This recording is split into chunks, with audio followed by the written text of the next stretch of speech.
Alam mo ba, lagi ako nag-thank you kay Coco na pinasok niya ako dito sa Batang Quiapo. Kasi nakita ko talaga yung change sa career ko, sa growth ko bilang tao.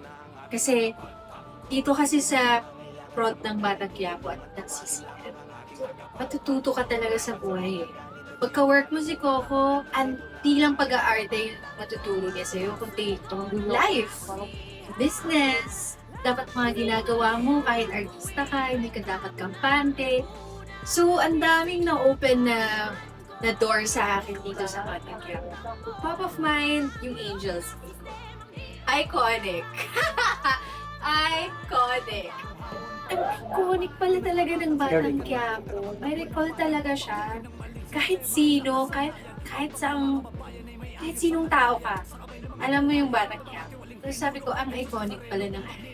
Tsaka, yung family, Garcia family. Sobrang nakaka-warm sa puso. Nakakatuwa. Lola Flory, Dimples, si Mauro, yung ganong family. Nabuo siya eh. Tapos, pit-pit ko yung mga characters na yun whenever I do a heavy scene here. Mga iyakan, inisip ko lang si Lola Flory, si Mauro. Yung death ni Mauro, iconic din.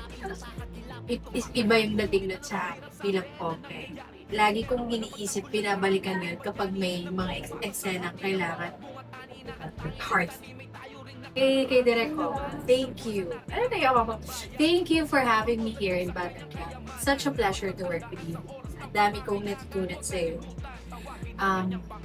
Kani-kanina lang nag-uusap tayo about business. Sinabihan mo ako na huwag kang matakot. Subukan mo lang, madapa ka lang. May isang papatok dyan sa mga business. So, thank you, CM, kasi nag-mature talaga ako dito sa Batang Quiapo. Hindi lang ako parang artista lang na puro arte ang ginagawa. But tinuruan mo paano mabuhay, outside showbiz, maging ready sa future. Thank you for that because I needed to hear that. And thank you for having me here as Ponggay. Nakakatuwa na naka-close ako ng teleserye ni Coco Martin. Sibiruin mo, ang daming dumaan, pero natapos kay Ponggay, yung love angle lang naman. So, thank you! Natuwa ako dito sa time ko dito. I love everyone I worked with. Dami kong natutunan. Thank you din sa production for taking good care of me. Maraming salamat sa inyo. Dami ko pong natutunan sa inyo, especially yung professionalism, humility. Grabe, salamat. As in, na-enjoy ko yung time ko dito sa Batang. Nahubog talaga ako. Hindi lang bilang pagka-artista, hindi pagkatao na natutunan ko yung humility. Kasi nakita ko dito, ang successful ng mga artista ng Batang Quiapo. But they're all so professional. And thank you sa mga directors na naka-work ko. Maraming salamat sa promoter. And of course, thank you. And thank you for the viewers. Thank you. Salamat sa suporta. Thank you sa naging best friend ko dito, si Via Anton, si Chona, dahil I found a friend like you.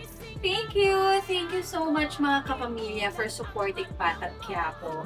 Sobra kong na-enjoy ang Batang Quiapo. Sobra kong na-enjoy maging bilang si Ponggay.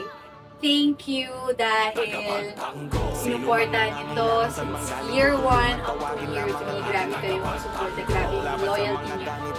This is Marie Sacal, bilang Ponggay. Now, signing off.